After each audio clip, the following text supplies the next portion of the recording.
शंख एक आवश्यक विषय वाणिपीडिया से जब वेद कहते हैं कि गाय का मल शुद्ध है, तो ये सत्य है। इसी प्रकार शंख शंख पुष्पी एक जानवर की हड्डी है। वैदिक निर्देश के अनुसार यदि आप किसी जानवर की हड्डी को छूते हैं तो आप अशुद्ध हो जाते हैं। लेकिन एक जानवर की हड्डी जो शंख पुष्पी होती है उसे देवता कक्ष में रखा जाता है। वैदिक शिक्षा अत्यंत उत्तम है। ये जानवर की हड्डी क्यों शुद्ध है, जानवर का ये मल क्यों शुद्ध है, यह तो पहले से ही ज्ञात है। आपको कोई शोध करने की आवश्यकता नहीं है। आप बस स्वीकार करें और तथ्य को प्राप्त करें। श्रील प्रभुपाद की पुस्तकें, व्याख्यान, वार्तालाप और पत्र इस आवश्यक विषय की व्यापक प्रस्तुति प्रदान करते हैं, जैसा कि वाणी कोट्स कुछ शेल श्रेणी में देखा गया है। उनकी पुस्तकों का परिचय निम्नलिखित 16 उद्धरणों में दिया गया है।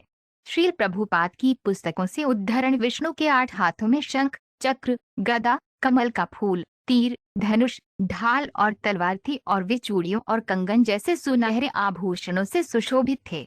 उनका संपूर्ण शरीर विभिन्न प्रकार के फूलों से सुशोभित एक खिले हुए वृक्ष के समान था। श्रीमद्भागवत 4.7 20। कृष्ण की मुस्कान, उनके दिव्य शरीर की खुशबू, उनकी बांसुरी, बिगुल, घुंघरू और शंख, उनके पैरों के निशान, उनका निवास स्थान, उनका पसंदीदा पौधा तुलसी, उनके भक्त और उनसे जुड़े व्रत और प्रतिज्ञाओं का पालन, उनकी भक्ति सभी में परम प्रेम के लक्षण जागृत करती है। चैतन्य चरितामृत मध्य लीला 23.51। महाविष्णु के पास चकाचौंध सुंदरता थी और उनकी हथेलियां कमल के फूलों की तरह थीं।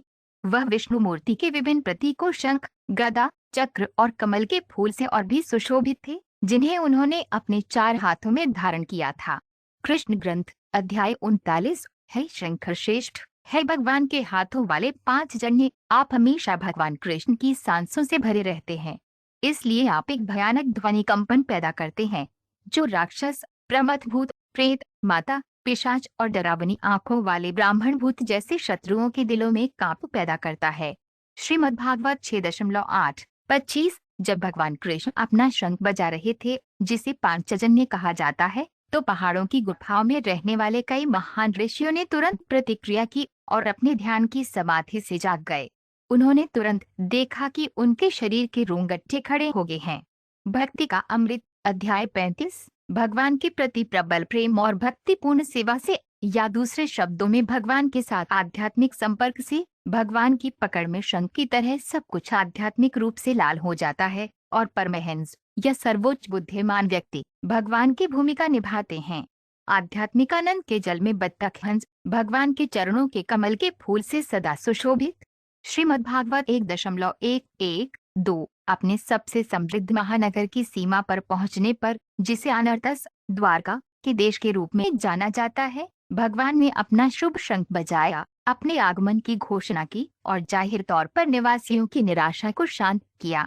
श्रीमद्भागवत 1.111। भगवान वामनदेव अदिति के गर्भ से शंख, चक्र, गदा और पद्म से सुसज्जित होकर इस संसार में प्रकट हुए। उनके शरीर का रंग काला था और उन्होंने पीले वस्त्र पहने हुए थे। श्रीमद्भागवत 8.18 सारांश: निश्चित रूप से भगवान विष्णु अपने कौस्तुभ रत्नों के हार, शंख, चक्र, गदा और कमल के फूल वाले 4 हाथों और अपने चमकदार सुंदर आभूषणों के साथ बहुत सुंदर हैं।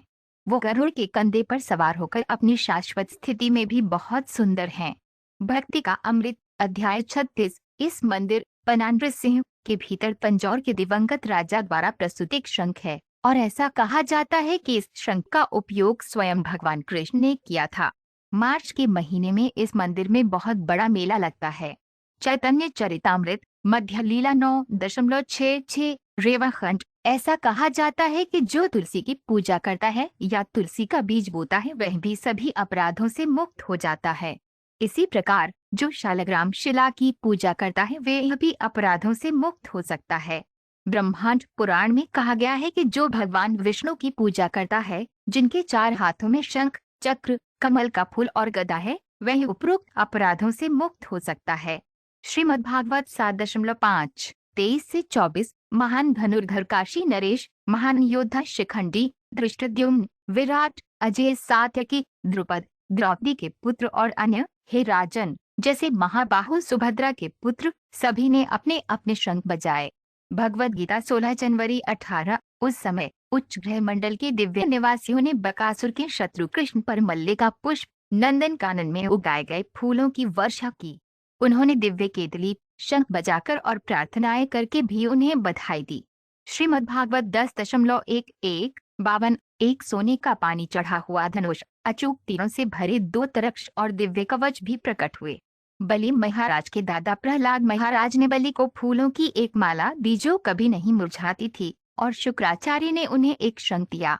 श्रीमद्भागवत 8.1-5-6 अर्जुन ने भी मयासुर को पूरी सुरक्षा देने का वादा किया और उसने उसे देवदत्त के नाम से प्रसिद्ध एक मूल्यवान शंख भेंट किया। इसी प्रकार इंद्रदेव की वीरता देखकर संतुष्ट होने पर उन्हें कई अन्य मूल्यवान हथियार भी प्राप्त हुए। श्रीमद्भागवत 1.1-2-21 ध्रुव महाराज कभी भी वैदिक निष्कर्ष सीखने के लिए किसी स्कूल या अकादमिक शिक्षक के पास नहीं गए, लेकिन भगवान के प्रति उनकी भक्तिपूर्ण सेवा के कारण जैसे ही भगवान प्रकट हुए और अपने शंख से उनके माथे को छुआ, स्वचालित रूप से संपूर्ण वैदिक निष्कर्ष उनके सामने प्रकट हो गया।